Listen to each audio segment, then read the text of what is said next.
Welcome to another episode of the Adultish Podcast.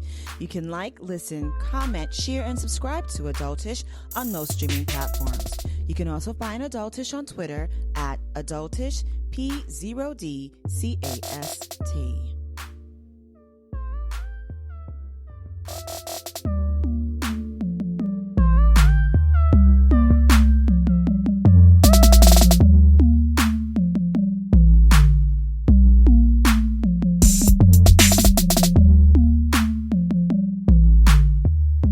Welcome, everyone, to a brand spanking new episode of the Adultish Podcast. As always, it's your host, Afiya, and I'm joined by my lovely co-host, Mr. Vincent Bernard. Vincent, say hello to the world. Hello, beautiful people. How art thou?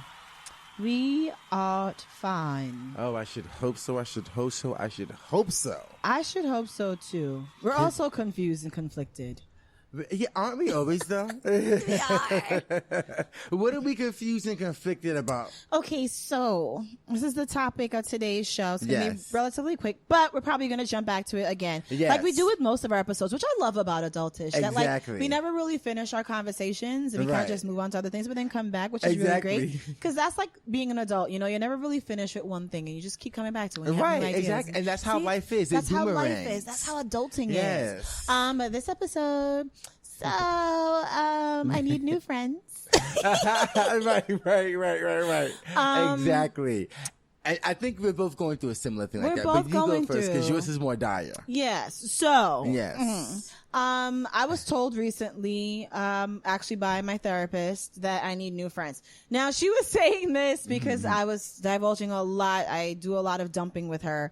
And we were talking about just like connecting with folks and stuff like that. Right. Now, that's not to say that I do not love the people who are in my life and I Right. want to stop being friends with those Right. people in my life. Right. So shout out to all my friends. I still love you. Thank you for listening. Right. On the show. Right.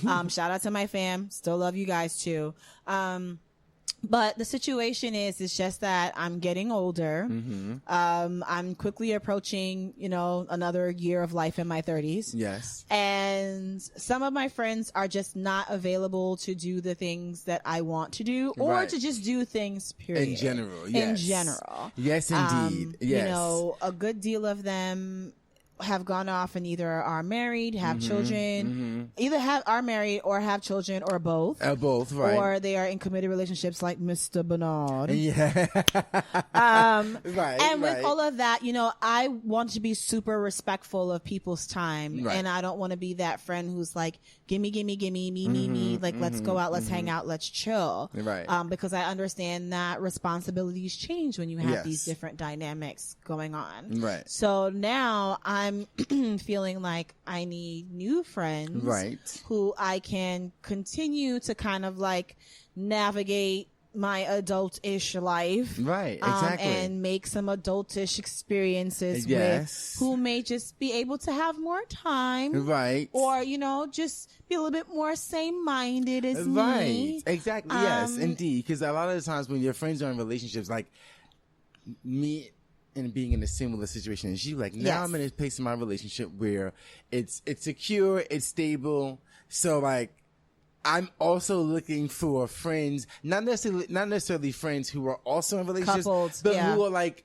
available too. Because Yeah. it's just like when I'm around, no one's around, and Yeah. then when I'm busy, that's when everyone wants to Everyone hang wants- out yes. and whatever. So it's kind of like Like the me.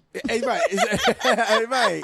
Like so, the other day, Afiya and I we hung out. Yes, we right? did. So that's part of where all this came from. So Afiya don't get out that often. I don't. So I got invited to this party, and I'm like, all right, there's gonna be some interesting folks there. And it's like- Absolutely. yeah. And I was like, my homegirl's like, my homegirl who invited me, she's like really, really cool. This, beautiful, interesting artist, hangs around interesting people. So I'm like, who can come with me? So I'm like, oh, I'm inviting Afiya. Yeah. she'll be fabulous for this. And, Yes. you know, we could show up in all of our beautiful blackness. Yes. And just like, you know, just like be up in a place. And so we went. We actually had a really good time. We had a really good time. I know Vincent had like more. He had a lot more fun than me, and that's only because Vincent is a social butterfly. Like I don't know what's bigger than a butterfly. Like he's a social blue jay. He's like a social robin. Like I don't know, but it's a skill. It was just really a skill that like I don't really have, or No, you did fine. I maybe I have it, but I'm just not used to using it too often. I got you. You did just fine to me because when we were up in there, you were doing your thing. You were I was talking. I was talking to people and Yes. connecting with people. Sometimes people, I felt though people were just talking at me. Got you. I was still engaging. I Right. I was Yes. doing my best to like not be introverted and like stand in a corner and just be by myself. I was Right. absolutely standing around talking to people, making jokes. Right. Yes. And people were doing that. But what I Right. also found at the party is that people were also coupled up too. There were some there were a couples couple there. of couples. Right. And So there was that Right. dynamic too, where I'm kind of just like, I'm the only single lady here. right. And you know, my boo wasn't there, so like we were Yes. we were the couple for the night. Yes. You know, but we got to you know, after the party, we were finding somewhere to like eat and drink or And whatever. drink, yeah. We got to talking about the nature of making new friends Yes. when you're at that point in your life and you need to find new folks people. and doing things like that. Yeah. Going out, doing something different. Like, you know, it was a random party in Brooklyn that we went to, and that's a good way to network and sort of get yourself out there. Yeah. You know, so it's like, it's the first start It is. to you making New friends. And I think the thing for me, so what I wanted to pivot or have our Yes. conversation be about, not necessarily the idea of just having new friends, but the making new friends the making part. of them, right? Because that's difficult, and I don't think people, the reason why as like when we're young and when people say like I don't want any new friends, Yes. I feel like that's the part of us as adults not taking in that it can be really hard to make new friends. It can, especially when yeah. you are an adult, because you already like have your routines and your staples, Right. and you already have those people like, okay, this person knows this part of my life, this person Right. knows about that part of my life, this person knows this, and so you get comfortable with those rhythms and with having those people who are designated for certain aspects of, you know, your time and your Yes. relationships. You build certain friendships and certain relationships with certain people, Right, yeah. and it takes so long to build that you try to maintain the ones that you have Right. have that the longest versus trying to make new ones, because Right. it's so much to have to build up that level of trust. This is and true, yeah. That, you know, that relationship and that familiarity with folks, because in the beginning, you don't want to offend any people. Like a lot of Right. what I was doing when we went out that night was like doing my best to like not offend a lot of people there. Right.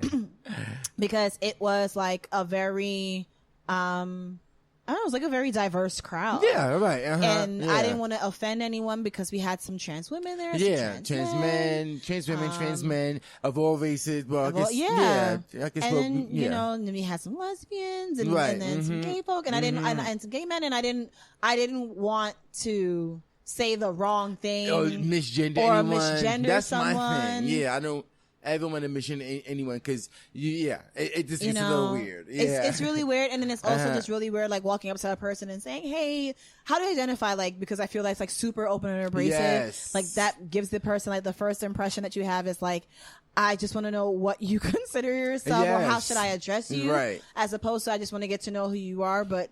I also find it's really important that I do that. Yeah. So it's me standing there kind of figure out, how do I break the ice with this Yes. person so Yes. that way I don't sound like an Right. ignorant idiot. Right, Like, exactly. hey, do you like movies? Like, Right. So it was a lot of that, Yeah, uh-huh. and that just like made me think about like, wow, like one, I do need new friends, or I feel like I need new friends. Is it something Right. that I need? Maybe it's more of a want. Right. Maybe so, but I think for me, it's also just having to remember how to make friends. Right. I mean, one thing I always do, like in social settings, is I don't know anyone there is. I'll give them, when I'm talking to people, I'll give them one interesting fact about myself, and then talk it up, and then sort of like I don't want to say like a quid pro quo, but But I find, and even I was even doing it on Friday. I find that when I do that, if I lead in with something about me that's not like deep or too forthcoming about who I am, but is at least enough to give you a glimpse of who I am. Yes. Then people tend to open up, and if they don't relate to what you're saying, or if they don't have a similar story, then they'll kind of give you back, and then you go from there, and you just kind of let people. And I just start feeding the conversation and them feeding them with questions to start talking about themselves, and then somewhere in there I'll give them another tidbit about me, and then give them. And that's how I survive those kinds of those kind of situations. And then usually, like for example, like that night, what I noticed what was interesting is that me, you, and the Cuban woman that was there. I was just about to talk about that. Yeah, I don't want to. I guess. I'll say, should we say her name? We can just call her the Cuban. The Cuban woman. The Cubana. The Cubana, The Cubana. So you have the Black American, the Trini gal, and the Cubana. The I guess they would call her the mulata, or rather.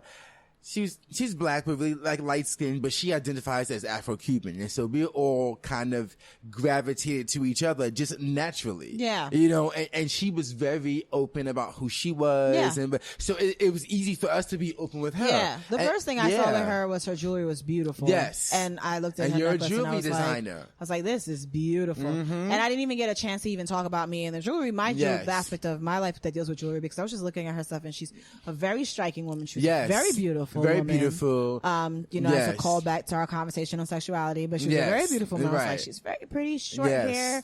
Just nice build, very curvy. I was like, very feminine, really, just very voluptuous sister.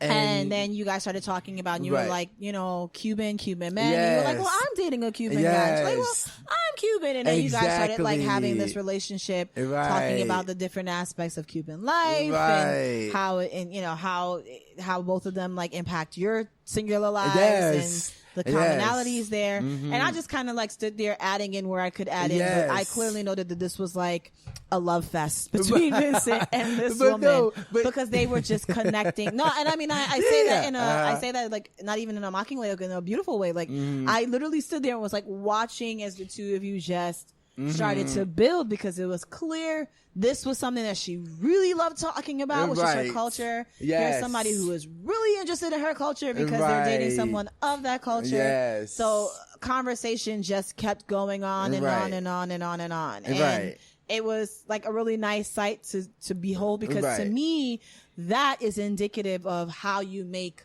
new friends. And how you connect with people. And then it was like, from there, we were able to sort of grow the conversation outside of Cubanness and encompass Caribbeanness as an Anglophile and from the Spanish islands, and like what that means, the similarities or whatever. And it grew and grew and grew. And it got to a point where, sort of like, we were like a little beacon in the corner, and even when I stepped away, it was you and this Cubana woman, and that was where the energy was coming. People wind up coming over there and would kind of like stay for a while and talk, and then if they couldn't get in long enough, they would leave. So it's kind of like there was like a, what do you call it? I want to say like a nexus, but there was an interesting energy happening over there that was kind of attracting people. But yes, as you were able to see, that's how you make new friends. And I feel like you were doing successfully, because I was doing pretty well. The only thing that happened is I think there was another woman who came by and she started talking, and she talks really, really fast. And then she just she made the conversation, and not to say that she was wrong for this at all, but she made the conversation relatable and a lover between her and the Cubana, because she started talking about people who the two of them know that I don't know at all, because I didn't know the host. I only came there as a plus one to Vincent. So Vincent knew the host, and they were talking about the host, and they were talking about another mutual friend of theirs who I guess wasn't invited, and then they went on to how this person's girlfriend was the issue, and they start talking back and forth about this woman, while interjecting and looking at me like, she's really boring, but she's really dull, but she's a sweetheart. And I'm kind of like, well, I can't really input much, because I don't know this woman, any of these people who you're talking about. Like I just met the host like 10 minutes ago. So like, I can't even really speak to my relationship with her.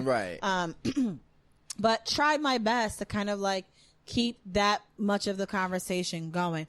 It was just, again, sometimes the making new friends thing for me can be really odd, because even at one point there was a part of the night where it's like talking about, Caribbean and diaspora and like backgrounds and stuff like that.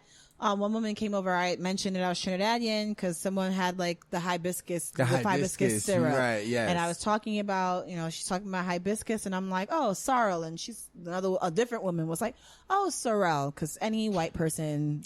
Right. Right. Oh, I missed that part. Oh. Any white person who's introduced to sorrel, for whatever reason, they call it sorrel. Sorrel, right. And I mean, it's not only white folks.